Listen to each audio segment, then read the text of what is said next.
ఇక్కడ ఒక మామూలు బాటిల్ ఉండాలి. ఒక్కసారి బాటిల్ ఇవ్వన్నా, ఇదిగో ఈ బాటిల్. ప్రజలారా, ఒక మంచి విషయం గుర్తుకొచ్చింది. ఓకే అన్నా, నీ మొదల నీకు ఫినిష్ ఉన్నదా? అసలు మొదల ఉన్నదా? నువ్వు ఎప్పుడన్నా జైలుకి పోతే ఏం పెడతారు? ఎవరైనా ఒక ఫినిష్ ఉంటుంది రాదు, ఫినిష్ సూది కాంటారుగా గుడ్డు పిన్ను. నాకైతే 6వ తరగతి దాకా ఇన్ని పిన్నిసులు ఉండేది. ఎందుకంటే ఈ గుడ్డి అయిపోతే ఇక్కడ ఒకటి పెట్టుకునేది, ఇక్కడ ఒకటి పెట్టుకునేది, ఇక్కడ ఒకటి పెట్టుకునేది. 6వ తరగతిలోనే ఈత కొట్టేటప్పుడు మా బావ నన్ను ఇట్లా మీదికి రాబట్టిండు. నేను కిందికైనా దారం మీదికి అయింది. ఇక అప్పటి నుంచి అది లేకుండానే పోయింది. నిజంగా మొదలారం ఉంటే ఉపయోగం ఏం లేదు. ఇప్పుడు ఆల్రెడీ పెట్టున్నది కదా, ఇది లేకపోతే దారం అవసరం లేదు మూసిపోకుండా. ఇదిగో ఈ బాటిల్ మన బతుకు మిత్రులారా, ప్రజలారా, ఈ బాటిల్కి తాగడం అనే చెడ్డ అలవాటు చేస్తే ఏమైతుంది? కారిపోతుందా? అనుమానం అనే అలవాటు చేస్తే, వృధా ఖర్చులు చేస్తే, పిల్లల్ని చదివించుకోకుండా పిచ్చి పనులు, దొంగ పనులు, లంగ పనులు మన బతుకి బొచ్చడాన్ని పొక్కలు, గొడవలు, తిట్టుకున్నాడు, లొల్లి పెట్టుకున్నాడు, అన్ని ఇన్ని పొక్కలు చేసుకుంటున్నాం మనం బతుక్కి. ఇక ఇది కారిపోతూనే ఉంటది, కారిపోతూనే ఉంటది, ఖాళీ అయిపోతుంది మీ బతుకు. కాబట్టి మీ బతుక్కి మీరు ఇన్ని రంధ్రాలు చేసుకోకండి. మీకున్న చెడ్డ అలవాట్లు అవి. కుండకి పొక్క కొడితే నీళ్ళు కారిపోతాయి కదా. అందుకే మనం తాగుడు అలవాటు, దేవులకు మొక్కుడు అలవాటు, ఖర్చులు, ఫంక్షన్లు, అన్ని దిక్కుమాల తిరుగులు, దొంగ సోపుతులు బట్టి మన బతుకు పొక్క పొడుచుకుంటే ఇలా ఎన్ని నీళ్లు పోసినా ఈ బాటిల్ నిండదు. ఎందుకంటే దీనికి పొక్కలు ఉన్నాయి కాబట్టి నీళ్లు పోయాలనా పొక్కలు ముయ్యాలనా? చెప్పురన్నా, ఏం చేయాలి? అబ్బా నేను బాగుపడతలేను, నేను అభివృద్ధి చెందుతలేను, నాకు పైసలు సరిపోతలేవు. ఎందుకు సరిపోవు? ఒక్క మనిషి గట్టిగా పనిచేస్తే రోజుకు 500 సంపాదిస్తే అందులో 200 ఖర్చు పెట్టినా 300 దాచిపెట్టచ్చు. కానీ ఏదో దాచిపెట్టదు ఈ సమాజం పాడుగాను. నెలకు 2 పండుగలే, ఏడాదికి 12 నెలలే, 12 నెలలకు 25 పండుగలే, 25 పండుగలకు 4000 చొప్పున ₹1,00,000 కట్టేవాయి. జాతరకు 10,000, పొట్టెంటికలు తీస్తే 20,000, దేవునికి మొక్కుతాయా మేకను పోతే 10,000, పై జాతరకు పోతే 15,000, చీర కట్టించే ఫంక్షన్కి 2 లక్షలు, ఆ అక్షరాభ్యాసానికి 5,000, ఇళ్ళకి వస్తే ఇంటి పైసలనే, బండి కొట్టి ఆఖరికి నిమ్మకాయలకు కూడా పైసలే. నీ ఇంట్లో నీ పిల్లగాళ్ళకు పనికొచ్చే పుస్తకాలు, నీ మనసుకు ఉల్లాసం కలిగే ఫోటోలు, నీకు సంతోషాన్ని ఇచ్చే పండ్లు ఇవి ఉండేవి. కానీ ఈరొక్క కొబ్బరికాయలు ఇడగట్టుంటాయి, జీడిగింజలు ఆడగట్టుంటాయి, మిరపకాయలు ఇడగట్టుంటాయి, యంత్రం ఆడగట్టుంటుంది. ఆ రేకు మీద ఉత్త పిచ్చి గిత్తలు తీసి కూడా 500 తీసుకుంటాడు. ఆడ పొక్కలవి నిమ్మకాయలు పెట్టి 2,000 తీసుకుంటాడు. చేతులకు దారాలు ఉంటాయి, నడుముకు దారాలు ఉంటాయి, మెడకు దారాలు ఉంటాయి. కానీ మనం బతకడానికి ఆధారం మాత్రం ఉండదు. కాళ్ళకు కూడా కడతారు ఇప్పుడు కర్రదారం. ఈ కర్రదారం ఉన్న కాళ్ళు రైలు పట్టాల మీద పెడదాం, తెగకుండా ఉంటుందా? చేతులకు దారం ఉన్న కరెంటు స్విచ్ బోర్డులో ఏలు పెట్టి ఇచ్చేద్దాం, షాక్ కొట్టకుండా ఉంటుందా? అన్ని దిమాగ్ లేని కథలు. ఉండాల్సినేమో ఉండయి, అక్కర్లేనియేమో పెట్టుకొని తిరుగుతాడు. కాబట్టి అక్కలారా, అన్నలారా, మంచి మనుషులారా, మనం మన బతుకులు మన చేతుల్లోకి తీసుకుందాం. మన బిడ్డల్ని మంచిగా చదివించుకుందాం. ఒక్క రూపాయి కూడా దావకాన పాలు కాకుండా ఆరోగ్యంగా ఉందాం. మంచిగా తిందాం, పండ్లు తిందాం, మాంసం తిందాం, చికెన్ తిందాం, గుడ్లు తిందాం, తాజా కూరగాయలు తిందాం. తినడానికి మంచి తిండి, కట్టుకోవడానికి మంచి బట్టలు వేసుకుందాం. గాంధీ తాతనేమో గోష్ పెట్టుకొని తిరిగిండు. ఏనా ఇట్లా తిరిగినా అంటే నా దేశం అంతా ఇట్నే ఉన్నది, అందుకే నేను సూటు బూట్ వేసుకొని ఈ కంచెలు ఇట్నే ఉంటాను తిరిగాడు. సూటు బూట్ వేసుకున్నాడు. ఎందుకు వేసుకున్నావు అంటే నన్ను చూసైనా మా వాళ్ళు అసలు బట్టలు వేసుకుంటానని ఆయన చెప్పాడు. ఈయన ఫోటోనేమో పార్లమెంట్ ముందు ఉంది. ఆయన అంగిలేని ఫోటో అసలు ఎప్పుడైనా ఎక్కడన్నా గాంధీ జయంతిని ఎవడన్నా జరపంగా చూసిందారా మీరు?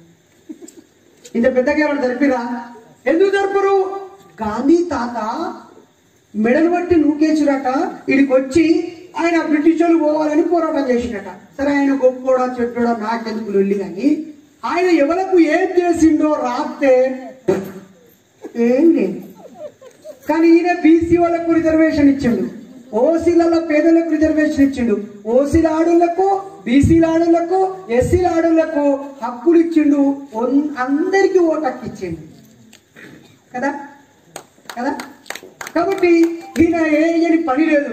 బ్యాంకులు పుట్టించింది ఈయనే, లాయర్లకు న్యాయ వ్యవస్థ రాసింది ఈయనే, కార్మిక చట్టాలు రాసింది ఈయనే, భూములు పంచాలని చెప్పింది ఈయనే, సంఘాలు పెట్టింది ఈయనే, ఏకం చేసింది ఈయనే, త్యాగం చేసింది ఈయనే, తన బిడ్డలను చంపుకున్నది ఈయనే, భార్యకు దూరంగా ఉన్నది ఈయనే, రాసింది ఈయనే, అన్నీ చేసింది ఈయనే. కాబట్టి ఆయన అందరి వాడు కాబట్టి ఆయన ఫోటోలు పెట్టుకుంటున్నాం.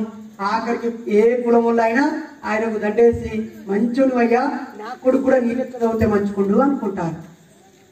కరెక్టా కాదా? కరెక్టా కాదా? కాబట్టి ప్రజలారా ఆలోచించండి, మారండి. మీలో ఏమైనా మూఢనమ్మకాలు ఉంటే ఇడిచిపెట్టండి, భయాలు ఇడిచిపెట్టండి. ఎక్కడన్నా మాది తక్కువ కులం అనే భావన ఉంటే ఇడిచిపెట్టి ఎదగడం గురించి ఆలోచించండి. అయ్యో మాది ఎక్కువ కులం అనే ఎదుటోళ్ళను చిన్న చూపు చూసే గుణం ఉంటే దాన్ని వదిలించుకొని ప్రేమతో చిరునవ్వుతో అందరం కలిసి మెలిసి ఉండి ఆరోగ్యంగా 100 ఏళ్ళు బతకాలని, సర్కాలు నరకాలు లేవని, దేవుళ్ళ పేరు మీద పైసలు వేస్ట్ చేసుకోవద్దని ఈ సందర్భంగా మీ అందరికీ సూచిస్తూ, బాబాసాహెబ్ గురించి చెప్తే ఉడతదా? అది ఉడిచేనా? పెద్ద సముద్రంలోకి వెళ్ళి ఇప్పుడు బావిలోకి వెళ్ళి బిందెడు నీళ్లు ముంచుకుంటే బావి అయిపోతా? ఆయన పెద్ద బావి తీర్థా అంటే ఊరుతా ఉంటాయి. ఆయన రాసిన పుస్తకాలు ఇప్పటికీ మనం ఇప్పుడు అందరూ రామరాజ్యం రాముని కూడా వెళ్తారు కదా, రాముని బట్టలు ఇప్పి షెడ్ మీద నిలబెట్టాడు బాబాసాహెబ్ అంబేద్కర్. రాముని కృష్ణుడు రహస్యాలను ఒక పుస్తకం రాసిండు. అలా అంబేద్కర్ ఏమడుగుతాడు తెలుసా రాముణ్ణి? ఓ రాముడా,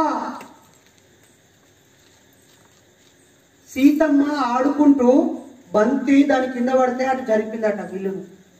అది చూసిన వాళ్ళు అయ్యా అబ్బా నా బిడ్డకి ఇంత బలంతో అటు జరిపింది, బాగా తీసుకున్నది, దీన్ని లావట్టినోనికి నా బిడ్డనిచ్చి పెళ్లి చేస్తా అని చెప్పి స్వయంవరం పెట్టిండట. అందరు వచ్చి దాన్ని లావడతారట, ఈ ఇబ్బంది పడతారట. రాముడు ఇట్లే రావణాసురుడు వచ్చి అని డమ్మని కింద పడిపోయిందట. కానీ రాముడు మాత్రం ఇట్లా తీసి ఇట్లా పెట్టి వేసిందట. అది తప్పు కదా? నీ బిడ్డ పెళ్లి చేయాలంటే తెలివి కల్లోడేవాడు, మంచోడేవాడు, పెళ్లి కానోడేవాడు, గుణవంతుడేవాడు, భూమి జాగా ఎక్కువ ఉన్నోడేవాడు అని చూడాలి. కానీ వాడు 2 పిల్లలు 4 పిల్లలు ఉన్నాడు వచ్చి దాన్ని లేకుండా ఇస్తావా? వాడు లంగా దొంగ తాగుబోతు అనుమానిష్ట అయినా కూడా వాడికి నీ బిడ్డలు ఇస్తావా? ఇప్పుడున్న అమ్మాయిలు రాజ్యాంగం ప్రకారంగా ఒకవేళ మీ నాన్న అట్లా చేస్తే మీరు మీ నాన్న మీద కూడా కేసు పెట్టచ్చు. పోనీ అప్పుడు ఆ బాణం లాగొట్టడానికే రావణాసురుడు అని పడిపోయాయి.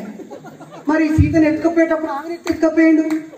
ఆమె ఎడమ చేతితోటి ఇట్లా అన్నది కదా. అప్పుడు ఈయన దాన్నే లాగొట్టాడు కాబట్టి ఆయన ఒక గుద్దుతే సాగకపోనా రావణాసురుడు? ఎవరు మీరు రాసుకున్నది రాసుకుంటారు, పూసుకున్నది పూసుకుంటారు, మమ్మల్ని దిమాగ్ లేనమని చెప్తారు. రావణాసురుడేమో శ్రీలంక నుంచి రుయ్యని అటుపోయి ఇటుపోయి అన్ని తిరిగాడు. రాముడికి శ్రీలంక పోవడానికి మాత్రం కూడా పెద్ద కట్ట కట్టుకోవాల్సి వచ్చింది, వంతనేసుకోవాల్సి వచ్చిందా? మరి అక్కడ ఉన్న ప్రజలు ఎట్లా పోయారు ఆ టెక్నిక్ నీకు తెలియదా? అరే ఈ ఊరోళ్ళు ఆ ఊరికి వచ్చిందని, ఆ ఊరోళ్ళు ఈ ఊరికి రావాలంటే మాత్రం రోడ్ వేసుకున్నారు. అంటే ఈ ఊరోళ్ళు బయటికి ఇట్లా పోయారు అన్నట్టు. అంటే వీళ్ళు బాగా తెలియదు కాదు. ఈ హనుమంతుడు అట 14 సంవత్సరాలు ఇదిందట. భారతదేశానికి శ్రీలంకకు మధ్య 14 సంవత్సరాలు ఉన్నాయా? ఈ గాయదాన్ని ఎక్కడెక్కడో తిరిగి అన్ని లెక్క పెట్టుకొని ఇలా ఖాతాలు వేసినట్టున్నారు. ఇది ఒక కోస అయిందంటే ఇంకేం చెప్తారు అయితే అలా మీరు ఏ రామాయణ గ్రంథమైనా చదవండి. నేను తిడతలేను దేవులను, ఒకవేళ ఏమైనా బాధ పెట్టుకున్నా కానీ క్షమించండి. అక్కడ రావణాసురుడి కట్ట ఒక పెద్ద శాపం ఉన్నదట. ఆ రావణాసురుడు ఏ ఆడపిల్లనైనా ఆ ఆడపిల్లకి ఇష్టం లేకుండా ముట్టుకుంటే వాని తలకాయ 1000 వక్కలై చచ్చిపోవాలని శాపం పెట్టిందట. అంటే ఈ లెక్కన రావణాసురుడు ఏ ఆడపిల్లనైనా ఆమెకి ఇష్టం లేకుండా ముట్టుకుంటాడా? ముట్టుకుంటాడా? మీరు మా ఇంట్లో బాంబు పెట్టిర్రు, ఆ బాంబును ముట్టుకుంటే అది పేలిపోతుంది. ఆ బాంబును ముట్టుకుంటే అది పేలిపోతుంది. మీరు వచ్చిర్రు, ఇగో ఈ బాంబు నాది అని ఇట్లా గుంజుకపోయిర్రు, అది పేలకుండా ఉన్నదంటే ఏమన్నట్టు అర్థం? మేము ముట్టుకోలేదని అర్థం, లేకపోతే అది బాంబు కాదని అర్థం. కరెక్టేనా? ఆయన ఇంత మంచిగా ఉన్నా కూడా సీతమ్మ తల్లి వస్తే నువ్వు నిప్పులకి వెళ్ళి దునికి చచ్చిపోకుండా రావాలన్నాడు. అయ్యా ఇప్పుడున్న రాజ్యాంగం ప్రకారంగా ఏ భార్యనైనా నిప్పుల మీదకి వెళ్ళి నడుమంటే హత్యాయత్నం ఐపీసీ సెక్షన్ 307 ప్రకారంగా హత్యాయత్నం కింద వాళ్ళని 14 ఏళ్ళు జైలు పెట్టాలి. నిప్పులకి వెళ్ళి నడిపిండు. ఆ తల్లి మంచిదట, ఏ తప్పు చేయలేదట, బయటకు వచ్చింది. వచ్చినాక సర్టిఫికెట్ ఉంటుంది కదా, ఇక నాకే తప్పలేదని ఆ సర్టిఫికెట్ ఉపయోగించుకొని వెరీ గుడ్ అనొచ్చు కదా. కొన్ని రోజులైనాక ఆమెకు ప్రెగ్నెంట్ ఉన్నప్పుడు ఒక ఆయన ఎవరో సాకలైనట, నేను రావునానే ఎక్కడెక్కడ పోయి గురి తిరిగి పనిచేస్తే నేను వెళ్ళిపోతాడు అంటే అని ఆయన పెళ్ళాన్ని కొడతానట. ఈ మాట రాముని చేతిలో పడి చి ఇది నా దగ్గర ఉంటే నాకు అవమానం అని చెప్పి కడుపుతో ఉన్న ఆమెను మెడలు బట్టి అడవిలోకి ఎక్కేసి వచ్చిండట. తప్పు కదా. ఇప్పుడైతే మీకు మీ భర్త ఉద్యోగంలో సగం పైసలు నీకు వచ్చేటట్టు చేస్తాడు బాబాసాహెబ్ అంబేద్కర్. మరి అప్పుడు రాజ్యంలో సగం రాజ్యం ఇప్పించేటోడు, లెక్క చెప్పాలంటే సగం రాజ్యం ఇప్పించేటోడు. ఇవ్వకు అంబేద్కర్ అప్పుడు లేడు కాబట్టి ఆ పాపం రాముని ఆటలు నడిచినాయి. ఆయన రాముడు కూడా చెప్పాడు కాదు, ఈ మంది మాటలు పట్టుకునే రోగం ఉన్నది ఆయనకి. ఆ రోగం ఉండొద్దు, మనం రాముడు చూసి ఆ రోగం తెచ్చుకోవద్దు. ఆమె పాపం ఆ బంగారు లేడి అనగానే ట్రయ్యర్ బంగారుగా ఉరుకుతారా, వీరికి స్టాండ్ జరుగుతుంది అటు ఇటు. అందుకే వేమనేమన్నాడు, కనక మృగము భూమిన కలదు లేదనకయు తరుణి పట్టి తెచ్చే దాశరథియు తెలివి లేనివాడు దేవుడట్లాయరా విశ్వదాంతి రామ ఇనురవేమ అని రాసిండు ఆయన. ఎక్కడనగా బంగారుది ఎండిది ఇత్తడిది రాగిది ఉరుకుతుంది అనే ఈ దేవుడు ఎట్టుడికినా తలకాయలు ఇచ్చిండు అంబేద్కర్. ఎవరు? వేమారెడ్డి, వేమనారెడ్డి. గుర్తుపెట్టుకుని ఆయన పేరు ఏం పేరు? ఆయన బాగా చెప్పి అందరినీ తిడతానని చెప్పి ఆయనకు బట్టలు లేని బొమ్మ పెట్టి ఈయన దిగంబరుడు, ఈయన మంచోడు కాదని చెప్పి మనకు ఆయనను చెడ్డోడని పిలిచారు. నిజంగా గొప్ప సంఘ సంస్కర్త వేమనారెడ్డి, చాలా గొప్ప సంఘ సంస్కర్త. ఇక ఈ ముచ్చట ఇట్లా అయిపోతే ఒక అయ్యగారు వచ్చి, రాముడా నా కొడుకు చచ్చిపోయిండు, నీ రాజ్యం మంచి రాజ్యం కాదు అన్నాడట. అయ్యో ఏమైంది అని రాముడు అడిగితే, ఎక్కడనో ఎవరో ఓన్లీ అయ్యగారులే చదువుకోవాలి కానీ తక్కువ కులపోడు ఎవడో వాడు చదువుకుంటాడు, వాడు చదువుకోవడం వల్లనే నా కొడుకు చచ్చిపోయిండు అని ఈ చెప్పిండట. చెప్పగానే ఆయన టయ్య ఊరికి ఎవరే అయ్యగారు తప్ప వేరేటోళ్ళు ఎవరు చదువుకుంటారా ఆయన తిరిగి పాపాడి పోయే వరకు ఒక ఆయన తపస్సు చేస్తాడట. ఆయన పేరు ఏం పేరు? శంభుకుడు. ఈయన ఆడిపోయి కసక్కున కత్తితోటి ఆయన తలకాయ నరికేసిండట. నరికి ఆయన చంపంగానే ఈడ చచ్చిపోయిన అయ్యగారు కొడుకు లేచిండట. దేవతలు వచ్చి ఇట్లా పువ్వులు తల్లి, రాముడా నువ్వు మంచి పని చేసినావు, ఎవరన్నా బీసీఓలు కానీ జంజరం లేని కులపోళ్ళు ఎవరన్నా చదువుకుంటే వాళ్ళ తల నరికేసిన వాటి నువ్వు మంచిగా పువ్వులు తల్లి అయ్యగారు కొడుకును మళ్ళీ నేర్పిండట. ఇది మంచిగా లేదు రా, మంచిగా ఏం మంచిగా లేదు అంటే రేపు రామరాజ్యం అంటే ఈ మీది కులాలు మాత్రమే చదువుకోవాలి, మనం చదువుకోవద్దనే రూల్ చెప్తారేమో. దయచేసి పేకుర్రి. మా ప్రజలు హిందువులని బంధువులని మాయమాటలు తిని తాగి ఒకవేళ మీకే బుద్ధి మీరు రాజ్యాధికారంలో వచ్చినా రాజ్యాంగాన్ని బట్టి పాలించురు తప్ప రామాయణాన్ని బట్టి పాలించకుర్రి. పాలి శుక్రులను చంపిన ముచ్చట మాకు తెలుసు. మాకెంత తెలుసు రామాయణం? మీ అయ్యగారుల కులంలో పాపనులే రామాయణం రంకు భారతం బొంకు అని పాపం బ్రాహ్మణ కులంలో పుట్టినటువంటి రంగనాయకమ్మ రాసింది. ఆరుద్ర గారు దేవాలయాల మీద బూతు బొమ్మలేవుని అని తాపి ధర్మారావు అనే పాపనైనా రాసిండు. ఆరుద్ర అనే విమర్శకుడు కవుడు కూడా రాసిండు. బోలెడంత మంది అయ్యగారులు బ్రాహ్మణ కులస్తులే ఇదంతా తప్పునది, మా కులపోళ్ళు ఆగమాగం రాసి మిమ్మల్ని ఆగం చేసిర్రు, ఇవి పట్టించుకోకుర్రి, మీరు మంచిగా బతుకుర్రని చెప్పిర్రు. దేవుడు లేడని చెప్పింది కూడా ఈ తెలుగు నాట. ఈ తెలుగు వాళ్ళలో నేను కాదు శాలైనను మా తాత రామాలయంలో పూజారి అని, అయితే నేను కాదు చెప్పింది దేవుడు లేడని. ఈ ఆంధ్రప్రదేశ్ రాష్ట్రంలో ఉమ్మడి ఆంధ్రప్రదేశ్లో ప్రపంచంలోనే మొట్టమొదటి నాస్తిక కేంద్రాన్ని స్థాపించుడు గోపరాజు రామస్వామి అని డాక్టర్ సమరం వాళ్ళ బాబు. ఆయన అయ్యగారే బాపన కులం, గాంధీ తాతతో నడిచిన మంచి మనిషి ఆయనే. ఆయన విజయవాడలో ఉంటాడు, బెంజ్ సర్కిల్ దగ్గర వాళ్ళ ఆశ్రమం ఉంటది. అయ్యగారు కడుపులో పుట్టిన ఒక అయ్యగారే దేవుడు లేడు నమ్మకూరి అని చెప్పిండు. అంతెందుకు ఈ అయ్యగారులు అప్పుడప్పుడు ఏం చేస్తారు ఇక్కడ, ముఖ్యమంత్రి దగ్గరికి ఎమ్మెల్యే దగ్గరికి పోయి అయ్యో జర మా జీతాలు పెంచవా, మా కష్టాలు పరిష్కరించవా అని మంత్రుల దగ్గరికి ఎమ్మెల్యేల దగ్గరికి ముఖ్యమంత్రుల దగ్గర పోయి కాగితాలు ఇచ్చేస్తాను.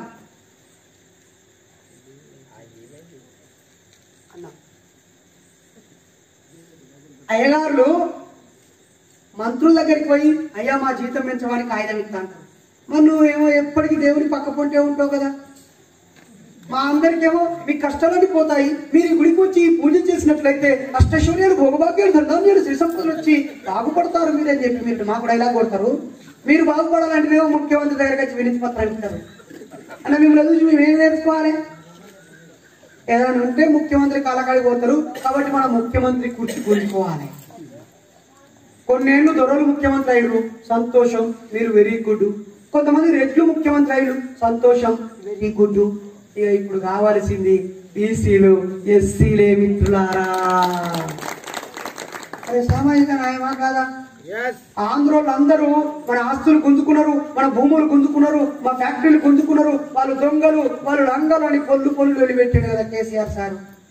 నిజమే సార్, వాళ్ళు దోసుకున్నారు, ఏడికి పోయినా వాళ్ళే ఉన్నారు సార్. మరి ఇప్పుడు మీరు వచ్చారు కాబట్టి మీరన్నా సమానంగా పంచుడు. ఎంత గింజుకొని కొట్టుకున్నా 20 మంది ఎమ్మెల్యేలు ఉండలేరు బీసీలు. మా షాలోడైతే ఒక్కరు లేడు, మా వాళ్ళకి అసలు చేయలేదు. నిజానికి లెక్కలు ఇస్తే మా వాళ్ళు కనీసం 8 మంది ఉండాలి. షాలోళ్ళు ఉన్నారా? తాకలో ఒక్కలాలు ఉన్నారా? మంగళలో ఒక్కలాలు ఉన్నారా? అంతా జూట దొంగ ఎవరు నడుతుంది ఇదంతా. కానీ మాకెందుకు ఈ రాయలసీమ ముచ్చట్లు? ఎట్లా చదువుకోవాలో చెప్తాము, ఎట్లా ఆలోచించాలో చెప్తాము, మహనీయుల చరిత్రలు చెప్తాము, బాగుపడే ముచ్చట్లు చెప్తాము, మంచి మాటలు చెప్పుకుంటూ అట్లా చారువాక లోకాయుతుల వారసత్వం పోతున్నాం. ఈ రాజకీయాలు అన్ని కులాల సూత్రంగా, పైసల సూత్రంగా, వారసత్వాల సూత్రంగా వీళ్ళ తిట్టుడు వాళ్ళ తిట్టుడు బాగా నడతాయి. కాబట్టి సరే అది అన్న సొంటలో, ఈ అన్న సొంటలో, ఆ అన్న సొంటలో మీ పని మీరు చేసుకోవాలి. కానీ మేమైతే ప్రత్యామ్నాయ సంస్కృతి కావాలి, మనకు కొత్త పద్ధతి రావాలి. మనం పుట్టినప్పుడు అయ్యగారి కాళ్ళు మొక్కుడు బంద్ చేయాలి, జాతకం రాసుకుడు బంద్ చేయాలి, పిండ ప్రదానం పెట్టుడు బంద్ చేయాలి. ఇంట్లకు ఏ కుల పెద్దని కానీ, ఏ మత పెద్దని కానీ, ఏ దైవాన్ని కానీ కాకుండా మానవత్వాన్ని, మంచితనాన్ని తీసుకొని రావాలి పెద్దలారా. నేను అడుగుతున్నా ఈ సందర్భంగా, మా ఊరు అయ్యగారు నీ పెళ్లి అంటే ఇగో ఈమె పేరు అనూష కలుతలేదా, ఆయన పేరు వేరే పేరు పెట్టుకోరని చెప్తారు చాలా మంది పెళ్లి కాట్ల. అలాగే ఈ టైంకి పెళ్లి చేసుకొని మంచి బ్రహ్మ ముహూర్తం, గొప్ప ముహూర్తం అని చెప్తాడు. ఈ ముహూర్తాలన్నీ నీకే తెలుసు అంటే నేను బ్రాహ్మణుణ్ణి, ఆ పుట్టిన తేదీని బట్టి నాకు తెలుసు అంటాడు. అయ్యా బ్రాహ్మణ సోదరులారా, మీకు దండం. మీ బిడ్డ ఎప్పుడు పుట్టిందో మీకు తెలుసు కదా, అయ్యగారు వాళ్ళ బిడ్డ ఎప్పుడు పుట్టిందో అయ్యగారికి తెలుసు కదా. ఆయన పుట్టినటువంటి సమయాన్ని బట్టి ఆయన జాతకం రాసుకుంటాడు కదా. మరి ఏ వ్యక్తికి ఇస్తే నీ బిడ్డ మంచిగా బతుకుతో నీకు తెలిసినప్పుడు మరి నీ బిడ్డ ఇట్లా ఉండడం వచ్చింది. అయ్యగారులో అల్లుడు చచ్చిపోవద్దు, ఎందుకంటే జాతకాలు తెలుసు కాబట్టి ఆ అల్లుడు ఎక్కువ ఏళ్ళు బతికే అల్లుడు తీసుకొని పెళ్లి చేయాలి కదా. నిజంగానే జాతకాల ప్రకారం నడుతుందంటే పోలీసు ఉద్యోగం ఇచ్చేటప్పుడే ఆ బార్డర్ లో ఉంచేటప్పుడు ఎవడు 100 ఏళ్ళు బతుకుతాడో జాతకాన్ని చూసి వానికే బార్డర్లో పెడితే అయిపోతాయి కదా, వాడు ఎదుటోడు కాల్సిన వీడు కావాడు. ఎందుకంటే వీడు 100 ఏళ్ళు బతకాలి కదా. అన్ని అక్కర రాని ముచ్చట్లు మన మెదడుకు పెట్టి అక్కడికి ఇచ్చే ముచ్చట్లు మనకు చెప్పకుండా ఇన్నేళ్ళు మోసం చేసిర్రు.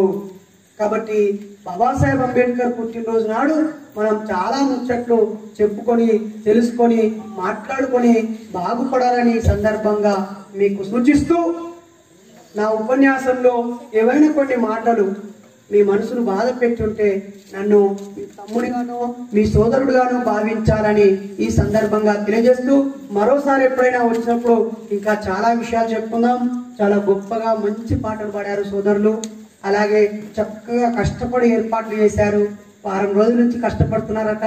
అంబేద్కర్ సంఘం వాళ్ళందరికీ, వాళ్ళకు సహాయం చేసిన వాళ్ళకి, అలాగే కులమతాలు కాదు మానవత్వం కావాలని కలిసి వచ్చిన మంచి మనుషులకి, ఇంత అర్ధరాత్రైనా ఓపికగా మన పండుగ అని వచ్చినటువంటి మీ అందరికీ పేరు పేరున భారత నాస్తిక సమాజం తరపున, ఉస్మానియా యూనివర్సిటీ తరపున, మా శాలల తరపున పేరు పేరున ధన్యవాదాలు తెలియజేస్తూ, నాకు శాలనే కులం లేదు, పుట్టుడాలో పుట్టిన ఆ కులం ఇతరులకు కూడా గొప్పగా ఉండాలని భావిస్తున్నా.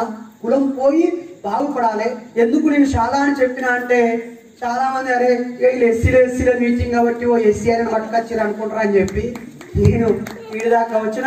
మరి నిన్న నన్ను పిలిచిర్రు, అన్న నేను 14 తారీఖు వేరే కాడు విగ్రహావిష్కరణ పోతున్నా అని చెప్తే అది తెల్లరి రా అని చెప్పి అన్న రిక్వెస్ట్ చేసి ఈరోజు నన్ను ఇక్కడికి పిలిపించాడు.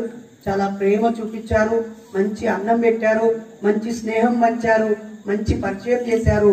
మీ అందరి ప్రేమను, గౌరవాన్ని కాపాడుకుంటానని, కలుషితం కానని, పైసల మనిషిగా మారనని, రాజకీయాలు చేయనని, మిమ్మల్ని ఉపయోగించుకొని నేను పైకి ఎదగనని, నా ఊపిరి ఉన్నంత వరకు మంచి మాటలు చెప్పుకుంటూ అందరికీ సహాయపడే ప్రయత్నం చేస్తానని హృదయపూర్వకంగా కోరుతూ, నేను ఇలా బతకడానికి కారణము బాబాసాహెబ్ అంబేద్కర్, పెరియారు, పూలే, ఎంతో మంది మహానుభావులని తెలియజేస్తూ, మీ బిడ్డల్ని బాగా చదివించి గొప్పవాళ్ళని చేయాలని, మీ భార్యల ముఖాల్లో చిరునవ్వును మీరు వర్ధిలింపజేయాలని, మీకేమైనా లోపాలు చెడ్డ అలవాట్లు ఉంటే వదిలించుకోవాలని, మంచి పుస్తకాలు ఇంట్లో పెట్టుకొని మహనీయుల ఫోటోలు పెట్టుకొని, ఆ దేవుళ్ళ పండుగలు కాకుండా మీ పుట్టినరోజులు, మీ పెళ్లి రోజులు, మీరు ఇళ్ళకి వచ్చిన రోజులు, మీరు వాహనం కొనుక్కున్న రోజు, మీరు భూమి కొనుక్కున్న రోజు, మీరు బాగుపడ్డ రోజులు జరుపుకోవాలని, ఈ మహనీయుల పుట్టినరోజు జరుపుకోవాలని హృదయపూర్వకంగా మీ అందరినీ కోరుతూ సెలవు తీసుకుంటున్నాను.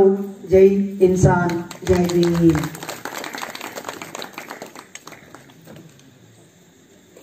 Thank you sir. ఈరోజు మాకు గొప్ప సందేశాన్ని ఇచ్చారు సార్. ఇంత టైం కేటాయించేందుకు ప్రత్యేకంగా మా విలేజ్ తరఫున మీకు ప్రత్యేకంగా